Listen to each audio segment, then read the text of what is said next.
Vamos a ver la primera parte de la guerra, cuando ya empiezan totalmente las batallas, de 1914 a 1915, la guerra que iba a terminar en Navidad.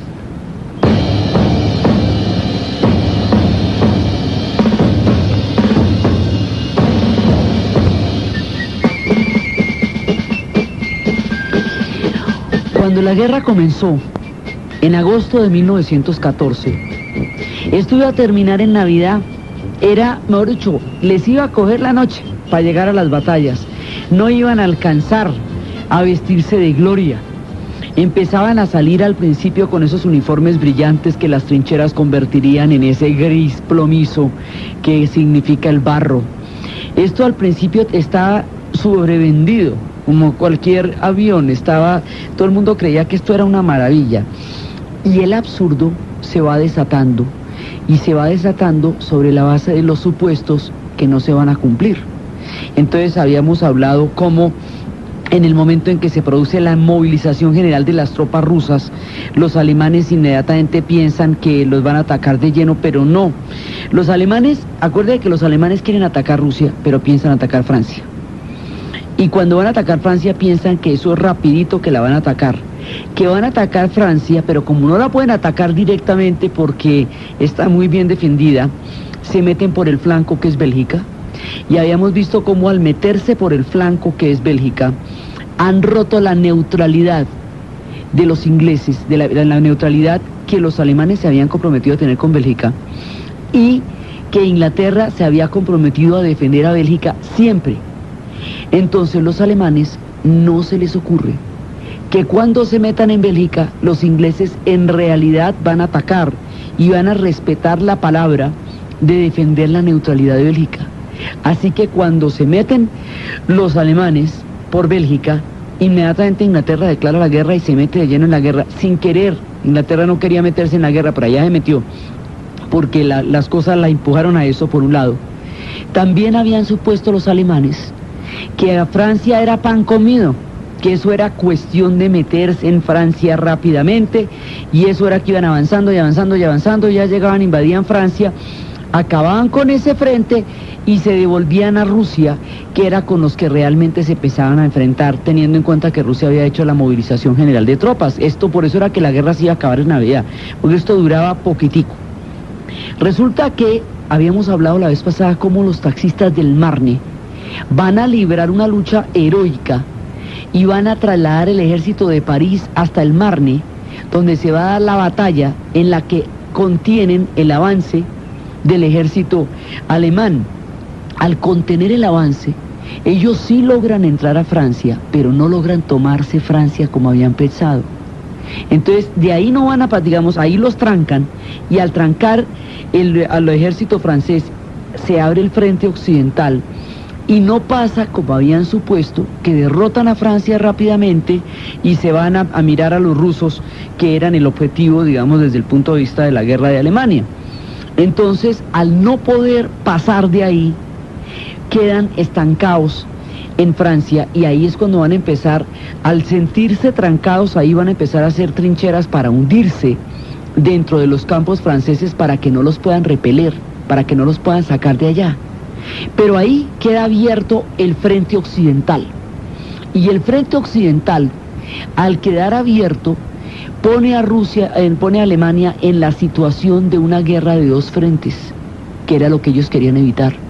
Entonces hay un frente abierto que no se puede resolver con la prontitud con la que esperaban resolverlo, y no se va a resolver. Entonces quedan ahí enterrados en Francia por un lado. Por el otro lado, ahí empieza, entonces hay toda una parte que va a ser ese frente, y ese frente se va a ir extendiendo. Entonces el frente occidental es la parte de la guerra donde los alemanes están enfrentados con los británicos, que entraron por haber roto la neutralidad de Bélgica, y con los franceses fundamentalmente porque están atacando Francia. Ese es el frente occidental. Entonces ahí, cuando se produce ese frente, va a haber un contraataque alemán en Aires, donde van a morir un montón de soldados alemanes jovenciticos que estaban recién reclutados y que se enfrentaron a tropas británicas profesionales. El ejército británico era profesional, A eso se conoció como el Kindermord, la matanza de los inocentes, porque los muchachitos alemanes estaban recién reclutados y los otros eran super soldados. Y esa matanza va a ser como una premonición de cómo esto se va a volver una mortandad de jóvenes, va a devorar a los jóvenes de Europa. Entonces, a partir de ahí, el frente se va extendiendo y se va extendiendo y se va volviendo una zanja, haga de cuenta una chamba, como una cortada en la mitad de la cara, que se extiende desde el Mar del Norte, desde el momento en que entran los ingleses, hasta la frontera con Suiza. Entonces, esto va a ser un punto grandísimo, grandísimo, y va a ser pues una zanja gigantesca hasta la frontera con Suiza, que es la que va devorando por donde van empezando a drenarse los ríos de sangre que se van a comer a las generaciones más valiosas de los europeos, ahí en el frente occidental. Entonces, por un lado está ese frente occidental en donde están ahí atrapados los alemanes, han entrado pero no pueden seguir avanzando como habían pensado, entonces no pueden resolver ese frente. Por el otro lado está el frente oriental. En el frente oriental, los rusos tenían, la fuerza de los rusos era que eran muchísimos. Todos los alemanes pensaban que siendo los rusos una cantidad, si los atacaban a ellos, pues les iban a dar muy duro, porque los rusos no eran ni que fueran los mejores entrenados, ni mucho menos, pero realmente eran muchos. Pero los rusos tienen compromisos con los serbios por el paneslavismo. Aquí va a haber un montón de panes y los panes se van a agarrar en la guerra. Pan significa totalidad en griego. El proyecto paneslavo, recordémoslo, es el que liga a Rusia con Serbia. Por lo tanto, Rusia tenía que defender a Serbia del ataque que los austrohúngaros le habían hecho por el asesinato del archiduque. ¿Se acuerda que por eso empezó todo el lío? Entonces resulta que Rusia tiene que defender a Serbia por el paneslavismo, que es lo que lo liga a Serbia. Y Austria-Hungría pensó que Serbia era pan comido, que eso llegaban y arrasaban a Serbia, y se acuerdan que el rey viejito serbio les dio una resistencia tenaz, y esa resistencia fue tan fuerte que logró parar a los austrohúngaros mientras entraban los demás en la guerra, mientras estaba Rusia. Entonces el supuesto que tenía Austria-Hungría, que eso pasaban por Serbia en un momentico y se devolvían, tampoco se va a cumplir. Nada se va a cumplir como lo esperaban.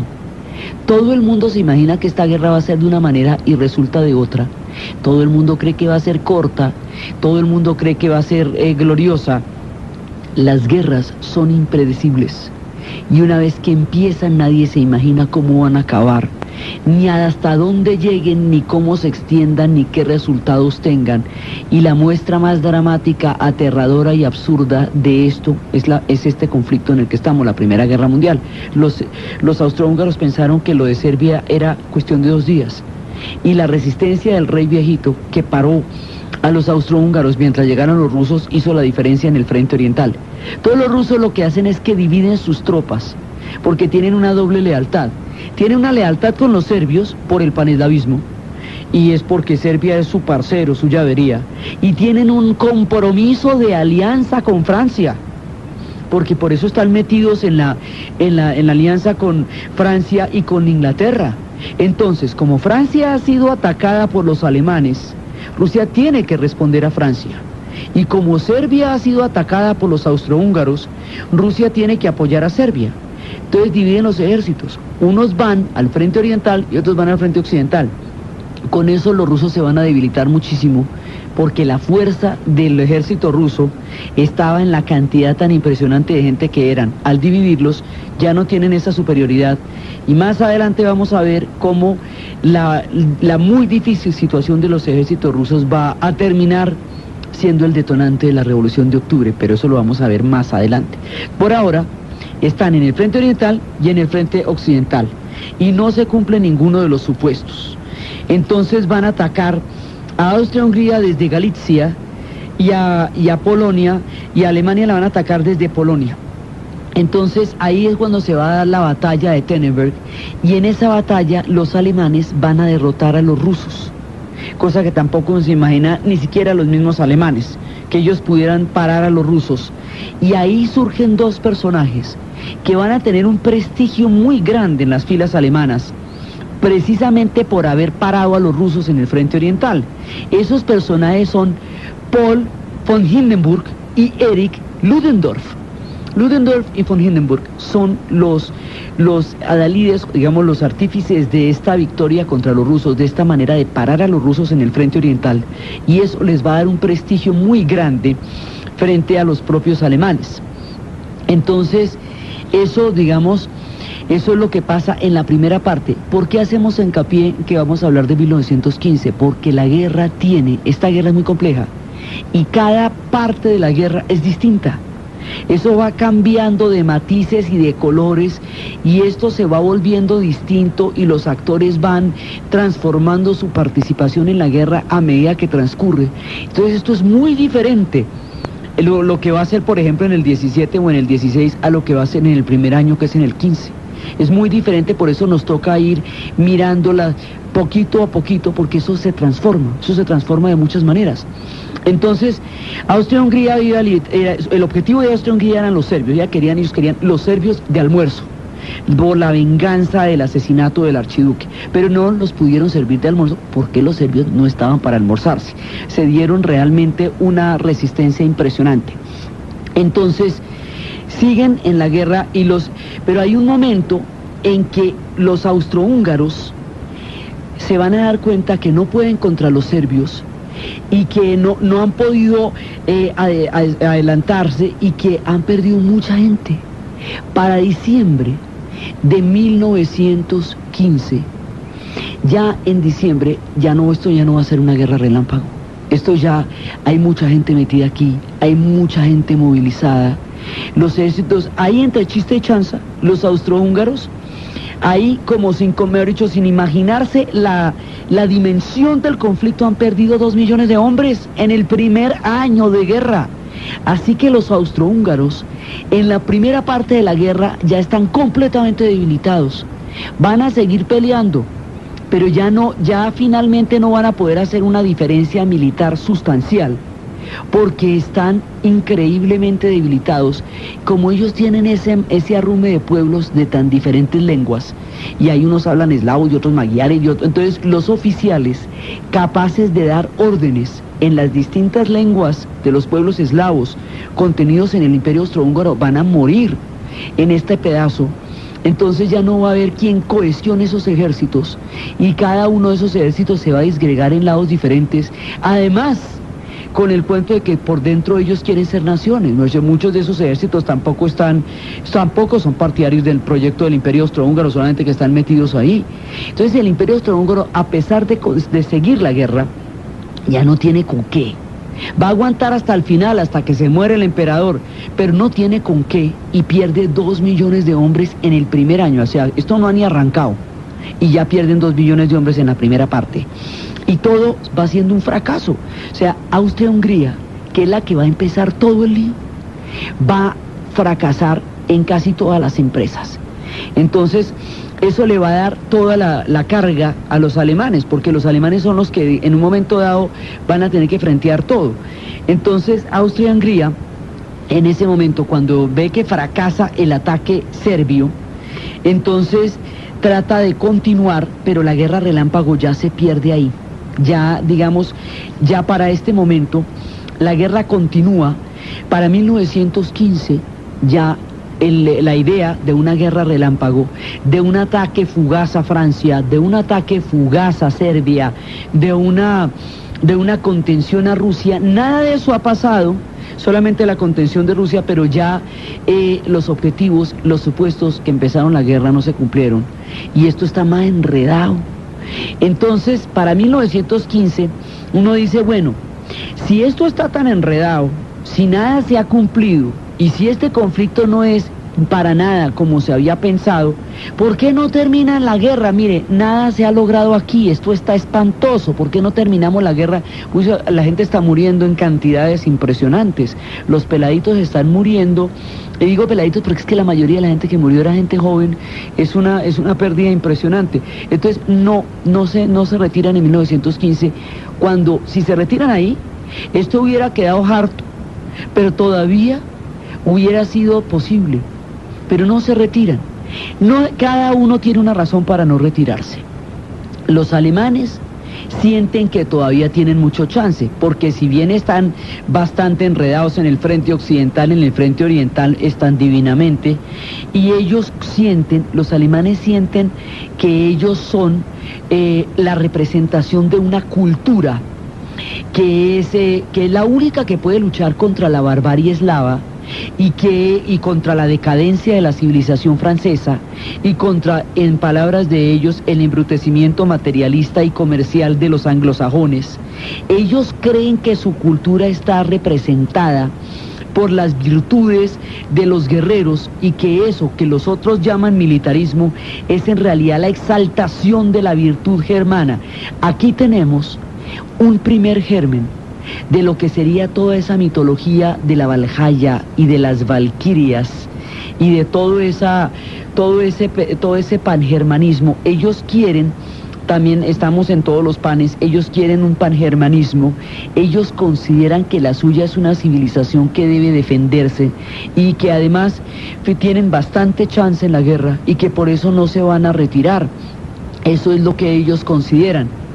La mitología guerrera, que es tan sustancial a la identidad histórica germana, la idea de estos grandes dioses guerreros, de esos grandes dioses de la Valhalla, que es el paraíso, el cielo de ellos, que es un cielo guerrero, está gravitando ya dentro del pensamiento alemán. Es el germen de una idea que en la Segunda Guerra Mundial va a tener un curso aterrador. Aquí es una convicción que ellos tienen y por eso las valquirias y por eso la idea de Wagner del recién fundado Estado alemán está inscrita en su visión histórica y es lo que ellos consideran que deben defender de su propia cultura.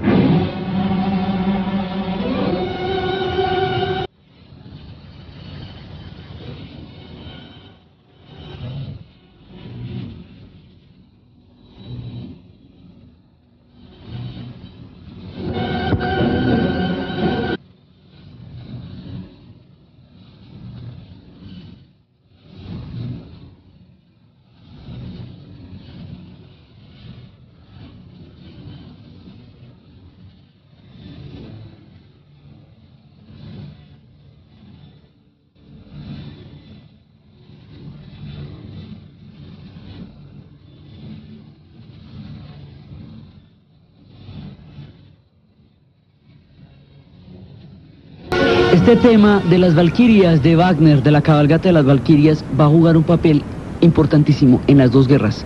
En la primera, porque se está formando este imaginario de la mitología germana, del espíritu guerrero, que se considera un espíritu superior a los espíritus de lo que ellos llamaban la decadencia de la cultura francesa o la barbarie del paneslavismo.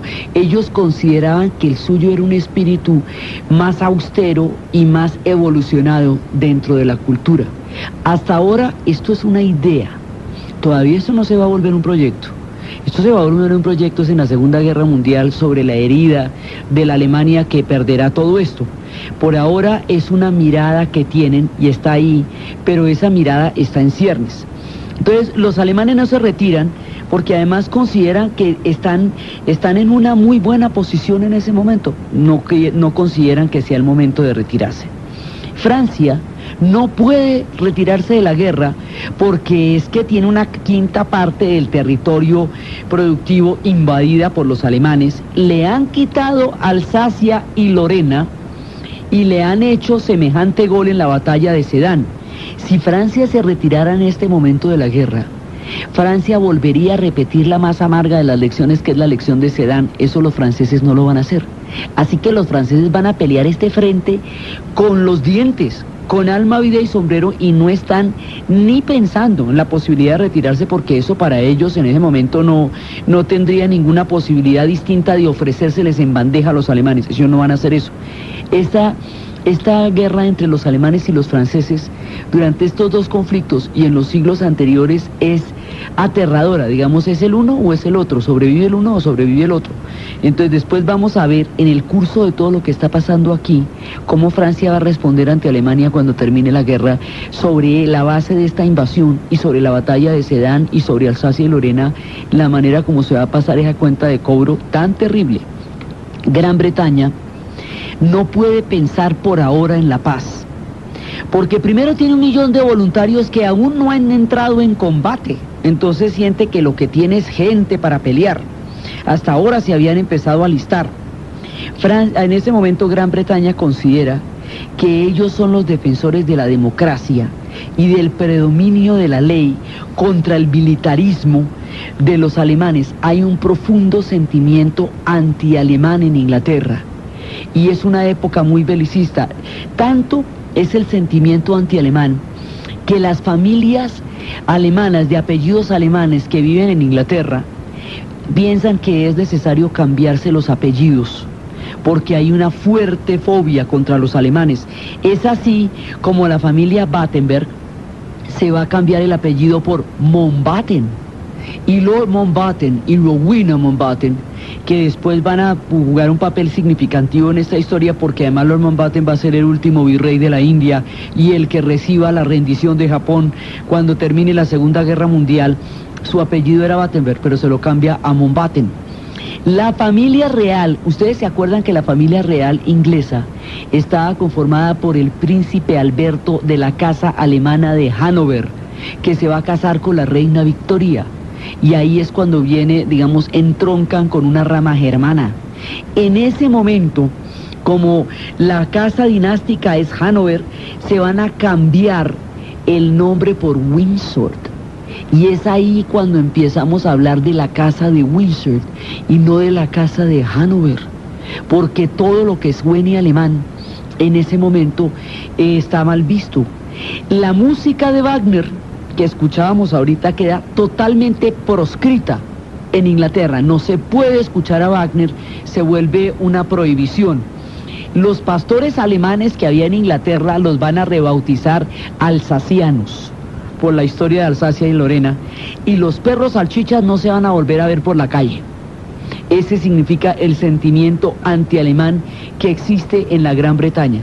Luego Gran Bretaña no se retira de la guerra, entonces aquí los ingleses están convencidos de que ellos defienden un modo de vida que es la democracia y la ley, y los alemanes están convencidos que ellos defienden un modo de vida que son las virtudes guerreras de la mitología germana, que los hace considerarse a salvo de la decadencia, del mercantilismo o de la barbarie, según atribuían ellos a los pueblos con los que estaban en guerra. Entonces no se retira a nadie. Como no se retira a nadie, pues sigue la guerra. Y como sigue la guerra, esto se va enredando, y se va enredando, y se va enredando de una manera. Los ingleses, una de las historias más paradójicas y más absurdas dentro del gigantesco absurdo que va a ser esta guerra, es que en principio la idea de construir una armada alemana, que era la idea del Kaiser, eventualmente implicaba un enfrentamiento con Inglaterra. Inglaterra estaba totalmente convencida que en un momento dado, y llegado el caso, ellos iban a trancar a los alemanes por la vía del mar, porque su armada era la que se iba a enfrentar a la armada alemana. De esa manera ellos siguieron incrementando su armada. Los alemanes hicieron una armada capaz de enfrentarse con la inglesa y que eventualmente estaría dispuesta a ello.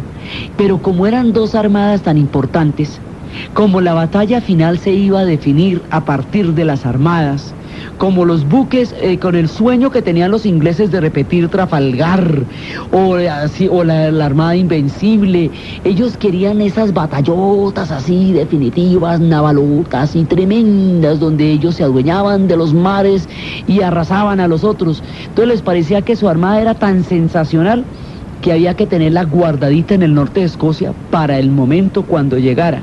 A su vez los alemanes, que habían construido una armada para enfrentarse con los ingleses, que era lo que le había dicho Bismarck al Kaiser que no hiciera, también tienen su armada guardadita para el día en que se enfrenten gloriosamente con los ingleses.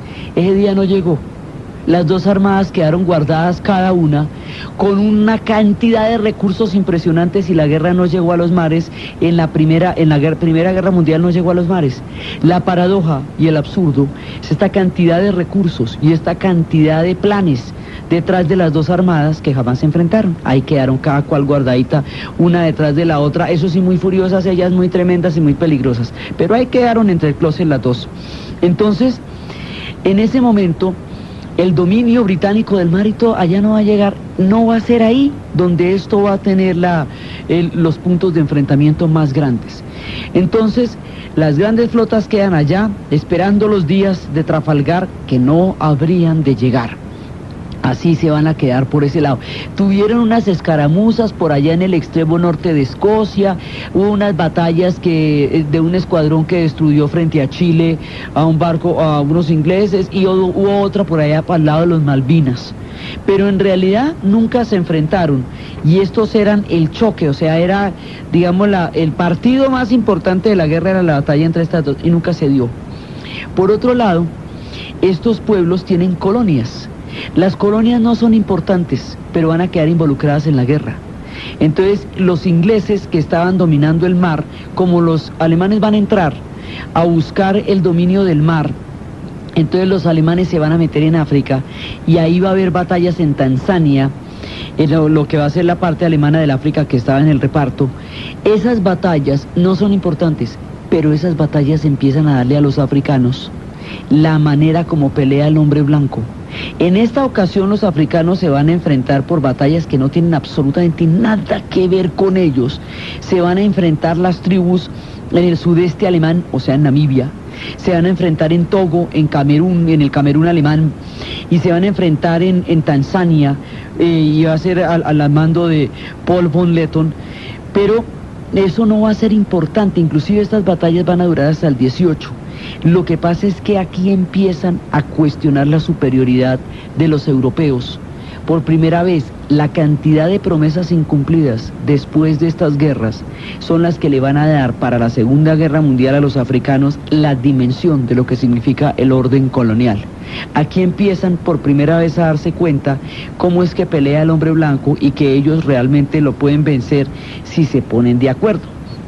Por el otro lado, en el Pacífico, los alemanes tenían un montón de islas de las que se habían apoderado, que eran las Marshall, las Marianas, las Carolinas.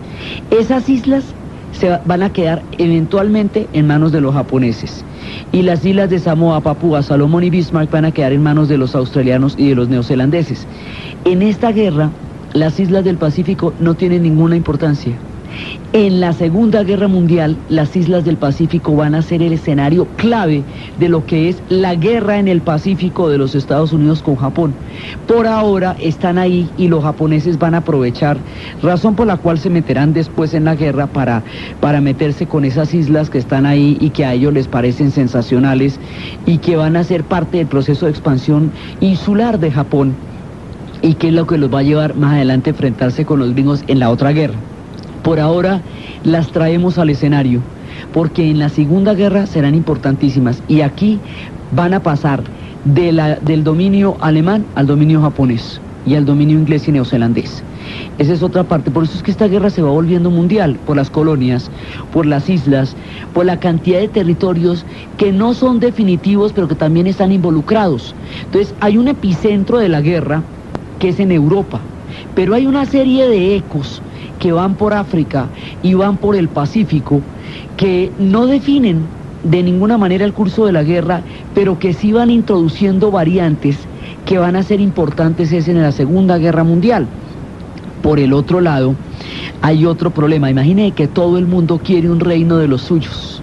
Entonces los eslavos tienen el paneslavismo, que es el proyecto de Rusia y Serbia. Los alemanes quieren el pangermanismo, que era su proyecto con Austria. Pero no solamente ellos. ¿Cómo le parece que los turcos quieren la panturia, que son todos los turcos juntos? Entonces por eso digo que esto es una guerra de panes, en la cual por todos los panes se van a agarrar. Pan significa totalidad. A los turcos se les ha ocurrido montarse en la siguiente figura.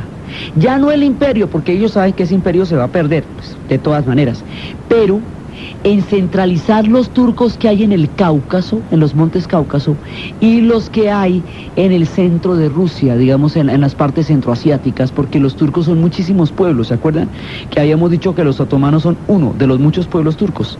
Pues ellos quieren hacer su panturia, es decir, su combo de turcos. Para hacer su panturia, Quieren reunificarse con todos los pueblos turcos de la estepa, pero hay gente que les sobra, que son los extranjeros a este proyecto. Ahí les van a sobrar los griegos y les van a sobrar los armenios. Es ahí cuando van a matar 1 millón de armenios, en una matanza aterradora, cuando los van a deportar, cuando los van a asesinar.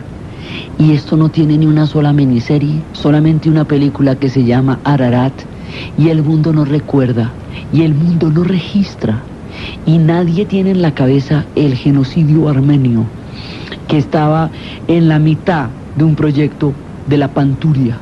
Tampoco la matanza de los griegos. Los griegos tienen más público por lo que tienen esa influencia tan grande en Occidente, pero de los armenios no se acuerda nadie. Y los armenios fueron masacrados. Fue de los primeros genocidios, pero no quedó registrado porque ellos no eran amigos de nadie, no tenían un peso geopolítico en ese momento. Y los pueblos que no tienen un peso geopolítico en un momento dado de la historia pueden desaparecer sin quedar registrados, como casi desaparecen los armenios. Ellos no olvidan, pero el mundo ni siquiera se acordó que esto alguna vez pasó. Entonces, resulta que los turcos, cuando se expanden hacia el Cáucaso y hacia el sur de Rusia y al Asia Central, eso es lo que ellos quieren hacer. Por eso se meten en la guerra, porque nos decíamos, bueno, ¿y los turcos por qué pitos tocan aquí? O sea, porque es que estamos hablando de Austria-Hungría, y estamos hablando de Alemania, estamos hablando de Francia, y Asia Central, así. Entonces, en ese momento, cuando pasa eso, los ingleses han declarado a Egipto protectorado. 1, 2, 3 por mí. ¿Se acuerda que estábamos viendo toda la historia de Mehmet Ali? En ese momento Turquía quedó, Egipto va a ser declarado protectorado. Y ahí es cuando los ingleses empiezan a ver a Turquía como objetivo y como son aliados de los rusos, les van a prometer a los rusos ni más ni menos que Constantinopla, es decir, la vieja capital de Bizancio, del Imperio Bizantino, hoy convertida en Estambul, bajo el Imperio Otomano, bajo el mundo de los turcos. Los ingleses, con sus eternas promesas, van a cambiar la ley del gran juego, que siempre era contra Rusia, y ahora son aliados de Rusia, y ahora lo que le prometen es el Estambul, para que lo vuelvan a convertir en la antigua Constantinopla de la era bizantina. Promesas que se va llevando el viento, pero que crean conflictos colosales.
Por eso, por la promesa que le hicieron los ingleses a los rusos de devolverles lo que fue Constantinopla y ahora es Estambul, los ingleses se van a meter en los Dardanelos. Los Dardanelos es el estrecho que une la parte asiática con la parte europea. Por ese estrecho, por los Dardanelos se van a meter los ingleses en una batalla en la que esperan, todo el mundo tiene un supuesto acá, derrotar rápidamente a los turcos y estar listos para la avanzada con los rusos. Esa batalla es Gallipoli, y el adagio de Albinoni, que estábamos escuchando ahora, musicalizó una versión cinematográfica que en aquella época era con Mel Gibson, y que es de una tristeza impresionante, porque ahí, en la batalla de Gallipoli, van a estar incorporados los escuadrones provenientes de Australia y Nueva Zelanda, llamados los Anzacs.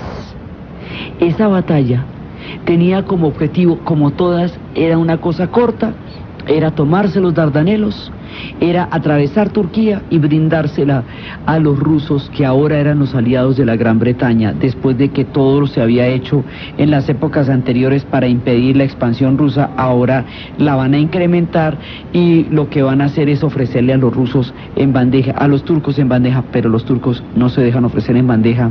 Los turcos van a tomarse las posiciones de Galípoli antes de ser atacados, de manera que cuando desembarcan los Anzacs, ya la colina ha sido tomada y los nidos de ametralladoras los están esperando, y van a morir como patos, y van a morir todos estos muchachitos que salieron de todos los campos de ovejas de Australia y Nueva Zelanda, corriendo para que la guerra no se les fuera a terminar antes de participar en ella, que esperaban llegar a casa llenos de medallas, coronados de gloria para Navidad. Van a morir en Galípoli de una manera terrible. Y en la película se ve como en el momento en que deciden que no se va a hacer ese ataque ahorita, ellos era estafetas, los atletas corrían a dar los mensajes. Mel Gibson hace el papel de uno de esos atletas que corre desesperadamente hacia la trinchera a avisarle a sus compañeros, a sus hermanos, a sus amigos de juegos y de infancia que no salgan, pero ya se han ido. Ya se han ido y esta batalla está perdida desde antes de librarse, porque al haber tomado los turcos las posiciones previamente, y al ser esto una colina, en ese momento no tienen chance, porque van subiendo por una colina donde los están esperando los nidos de ametralladoras de un ejército bastante poderoso que es el turco, y así van a morir incesantemente una gran cantidad de Anzacs en la batalla de Galípoli. Y este es uno de los grandes descalabros que va a haber, de los muchos desperdicios que va a haber en estas batallas. Esto va a ser un caso terrible. Entonces, ahí es donde se van a extender, porque antes los turcos habían intentado vencer a los rusos. Y los rusos, pero los atacaron en invierno. Resulta que los rusos en invierno son bastante serios y bastante poderosos. Entonces, les bajan 80.000 turcos en un momentico. Todos los turcos ya saben que con los rusos no se pueden meter. Entonces, luego es que cuando los ingleses, al ver que para apoyar a los rusos, se van a meter por Galípoli, pero ahí les falla la estrategia y Galípoli se convierte en una derrota costosísima en términos de vidas.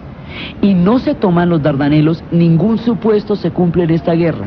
Entonces no logran apoderarse de los Dardanelos y no logran vencer a los turcos. Los turcos ya están involucrados en la guerra, son aliados de los alemanes, tienen simpatía por los alemanes les han ayudado a hacer sus ejércitos, y los enemigos de ellos son también los enemigos de los alemanes, es decir, los rusos y los ingleses.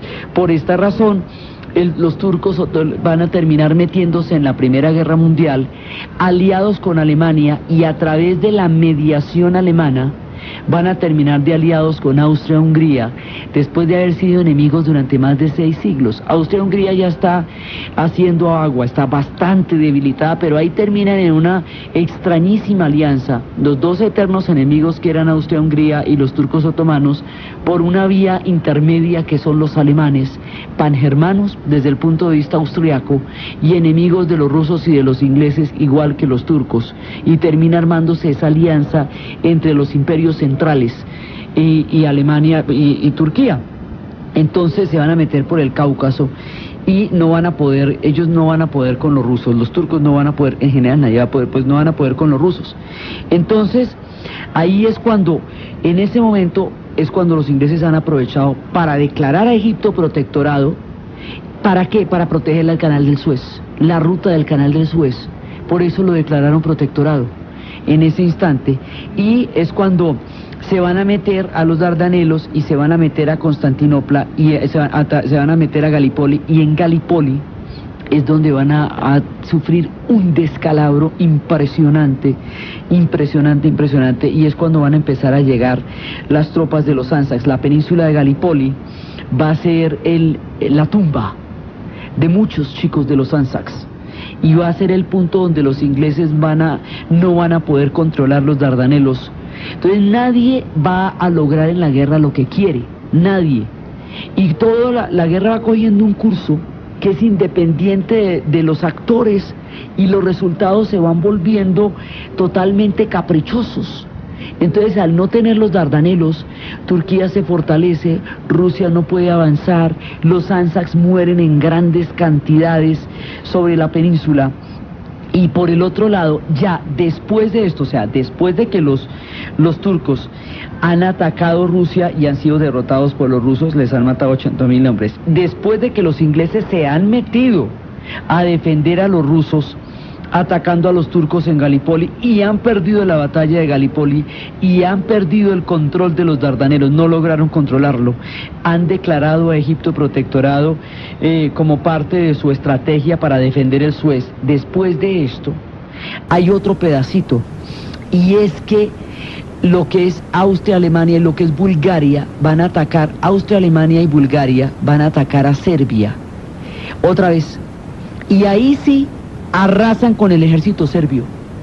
Entonces, Serbia ya no va a seguir peleando como un solo ejército, porque ahí le van a dar durísimo, sino que se van a convertir en guerrillas que van a seguir peleando del lado de los griegos.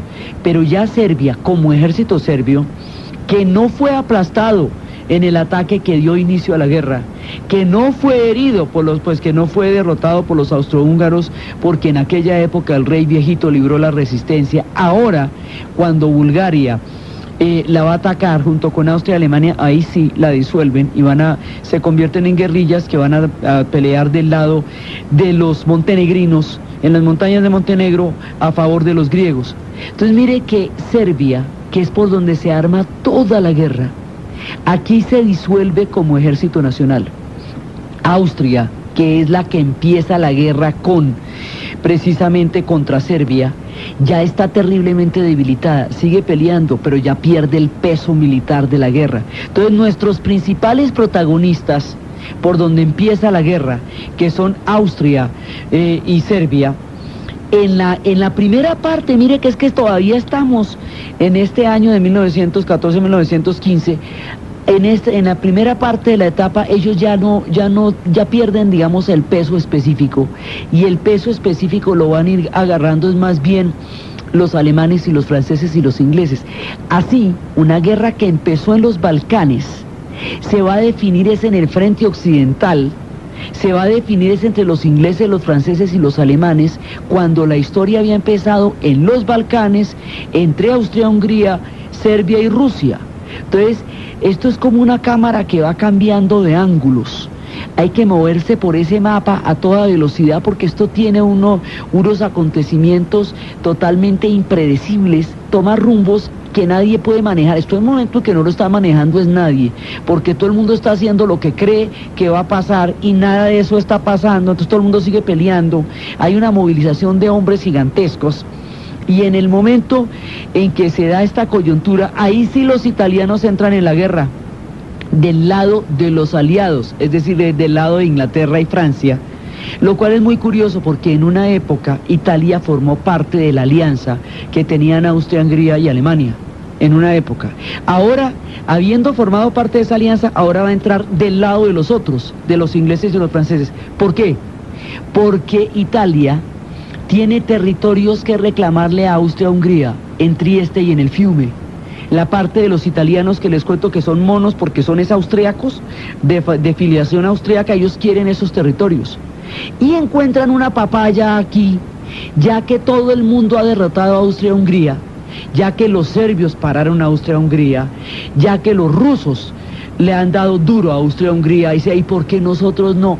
Pero las cosas les salen al revés a los italianos, y a los únicos que les van a poder dar batalla, los austrohúngaros, así como están de débiles, es a los italianos. ¿Cómo le quedó el ojito? Entonces nadie logra lo que quiere. Todo el mundo hace lo que piensa que va a hacer y le va a salir otra cosa completamente diferente. Entonces Italia dice, no, pero ¿qué tanto es? Vea, si Serbia lo logró parar, si Rusia lo logró parar, yo, ¿por qué no? Y de ahí de una vez me apodero de los territorios del Trieste y del Fiume. Este capítulo es importantísimo, porque el fracaso italiano por tomar los territorios del Trieste y del Fiume como parte del botín del Imperio Austrohúngaro que se está disolviendo. Pues, y la cantidad de gente que murió en esta aventura, porque es que hay quienes dicen que murieron 600.000, hay dicen que murieron 2 millones de italianos en el intento por tomarse estos territorios, y no va a haber ninguna compensación entre la cantidad de gente que Italia perdió por lo que sacó de aquí, que finalmente no fue nada. La frustración que Italia va a sentir por esta aventura bélica tan costosa en vidas humanas y tan infructuosa en términos de territorios, va a ser el origen de lo que más adelante va a ser el fascismo.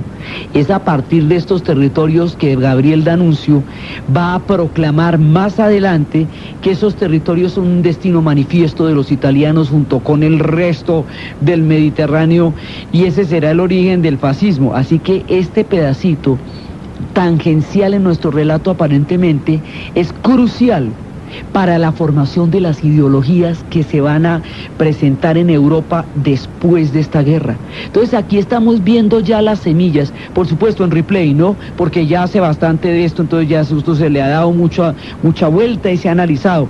En su época nadie veía nada y nadie se imaginaba qué dramáticas consecuencias iban a tener las acciones que en ese momento se estaban desencadenando en Europa. Entonces Italia se mete buscándole la comba al palo para ver si se va a quedar con el Trieste y el Fiume, los territorios que considera que Austria tiene y que son de ellos, y van a perder más de 1 millón, y van a participar en las montañas, y van a encontrarse perdidos entre los Balcanes y el Imperio Austrohúngaro, buscando territorios de la Dalmacia y del Trieste y el Fiume, y no van a poder conquistar nada de eso, van a perder mucha gente y se van a sentir profundamente decepcionados y estafados, y sienten que el destino manifiesto, sienten que fueron tratados sin ningún respeto por los mismos aliados, y sienten que ellos, que vienen de una historia tan grande, ahora atraviesan una etapa de menor valía, y es sobre ese sentimiento de desmoronamiento histórico que tienen los italianos y de estafa con respecto al reparto del mundo, que se van a crear las bases del fascismo poco tiempo después, pero muy poco tiempo después de terminada la Primera Guerra Mundial. Entonces ahí están los italianos en lo suyo. Es decir, todo el mundo quiere un pedazo del pastel. Todo el mundo tiene una idea distinta de cómo se va a llamar el pastel. Hay quienes llaman a este pastel un pastel pangermano, hay quienes lo llaman un pastel paneslavo, hay quienes lo llaman un pastel pan turco. Todo el mundo quiere apoderarse de, o sea, es una de ambiciones desatadas, de poder, de voluntades de poderes entre imperios y potencias, de repartos de territorios que están en ese momento frágiles o en decadencia, que se traduce en la muerte de millones y millones y millones de peladitos metidos en un conflicto que nadie alcanza a entender, en una guerra de unas dimensiones tan grandotas como absurdas, y todo se va saliendo de las manos y nadie va encontrando lo que fue a buscar. Entonces, por eso les digo que para 1915 esto está gravísimo, gravísimo, gravísimo, y ya no se nos olvidó la guerra corta. Todo el mundo piensa que las guerras van a ser cortas, que las guerras van a ser contundentes, que va a haber batallas definitivas, que Dios está con ellos, que su cultura es la más fantástica, y resulta que nada de eso se cumple. Aquí Dios no estuvo con nadie. Aquí nadie encontró lo que buscaba, pero todos encontraron la muerte en los campos europeos, buscando todos estos proyectos y esta cantidad de ambiciones.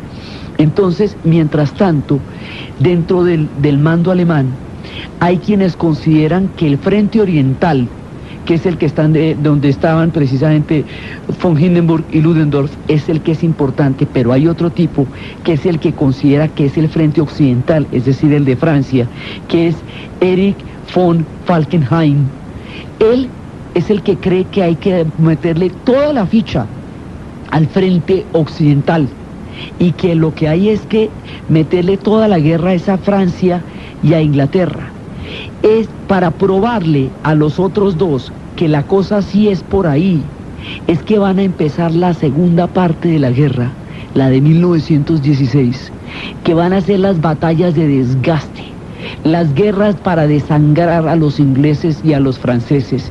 Esas batallas de desgaste, esa nueva modalidad de la guerra, en la cual usted lo que va a hacer es producir la mayor cantidad de víctimas del enemigo para que esté cada vez más desmoronado y más erosionado, es lo que va a llevar a las super recontra barbaridades y a las mega tragedias y a los horrores de Verdún con los franceses y de Somme con los ingleses.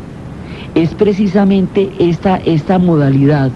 O sea, la guerra se va volviendo cada vez más absurda y el número de hombres que van muriendo no le importan a nadie.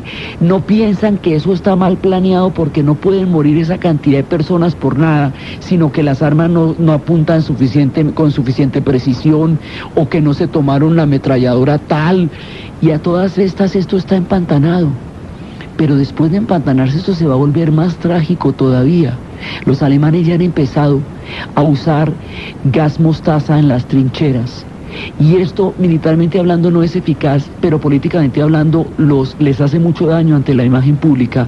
Y como el gas se lo lleva el viento y el viento no tiene ideología, muchos de ellos mismos fueron víctimas de esos gases. Aquí empezó la utilización de armas químicas en la guerra.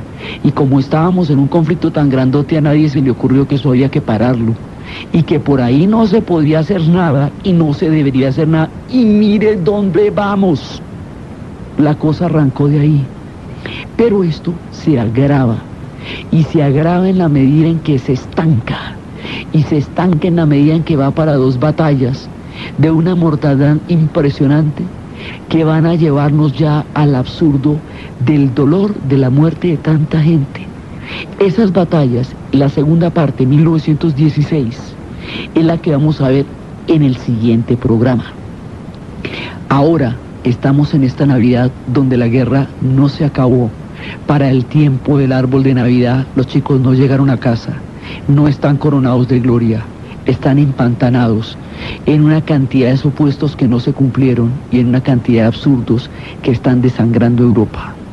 Entonces, desde los supuestos, las ambiciones, los imperios, los proyectos étnicos, las reunificaciones y toda la cantidad de pasiones desatadas que se van a pagar con la vida de una gran cantidad de chicos inocentes, desde estas pasiones desmedidas que van a continuar hundiendo a Europa y al mundo en el cataclismo de la Primera Guerra Mundial, en este pedazo de la Navidad de la guerra que no se acababa, en este punto del relato, en la narración, Diana Uribe, en la producción, Jessy Rodríguez, y para ustedes feliz